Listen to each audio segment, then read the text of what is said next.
Okay, ఓడిపోయాను, లొంగిపోయాను. తొందరలో ముహూర్తం కూడా పెట్టిస్తాను.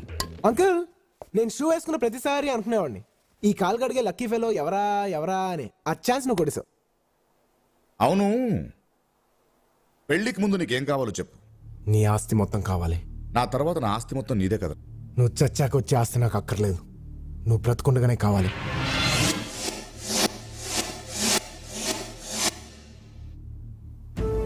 నీకు నా కూతురు కంటే ఆస్తి ముఖ్యమా? లాజికల్ మాట్లాడుకో, చెప్పింది చెయ్యి. సరే, డాక్యుమెంట్స్ రెడీ చేసి కబుర్ చేస్తాను, వెళ్ళు. థ్యాంక్స్.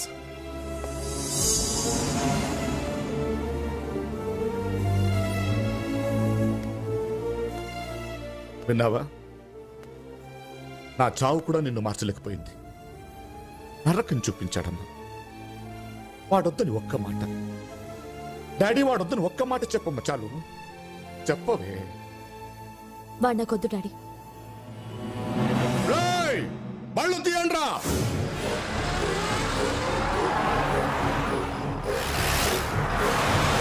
చూసావా అమ్మా, నేనెంత ప్రేమించానమ్మా. వాడు వాడు నా ఆస్తి అడుగుతాడేంటమ్మా?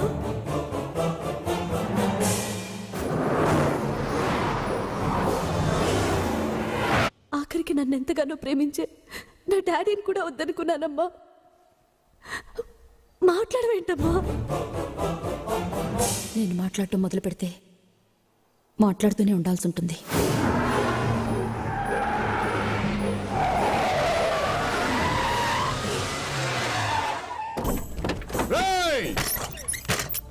ఎరా, నా ఆస్తి కావాలరా నీకు?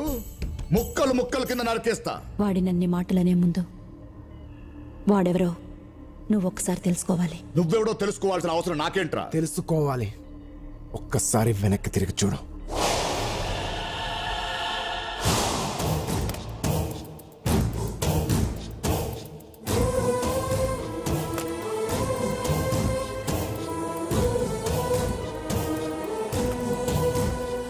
నువ్వు నువ్వు రంగారావు భూపతి కొడుకు.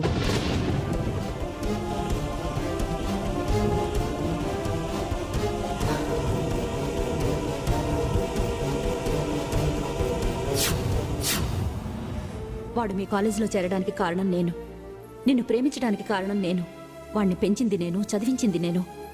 వాడు ఆస్తి అడిగింది వాడు అనుభవించడానికి కాదు, నా అన్న ఆశయం కోసం, దాన్ని సాధించడం కోసం.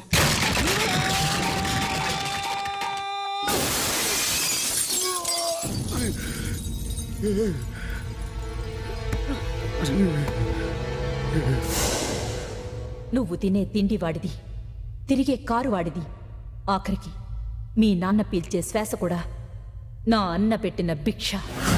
నా మేనల్లుడు పులి, పులిబిడ్డ.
ఒక్కటే కుత్తు రెండో కుత్తుకుండా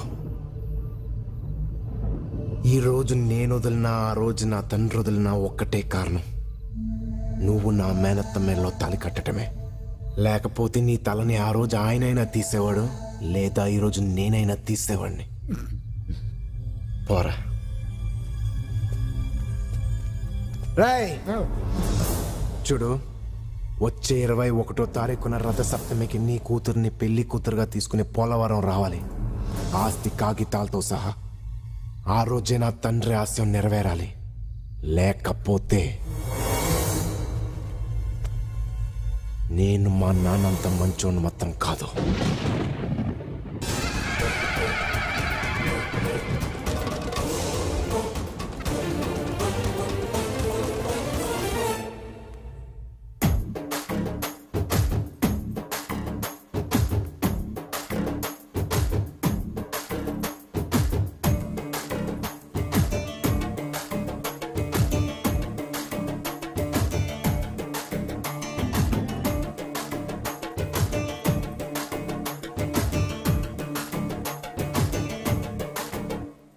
మా తల్లి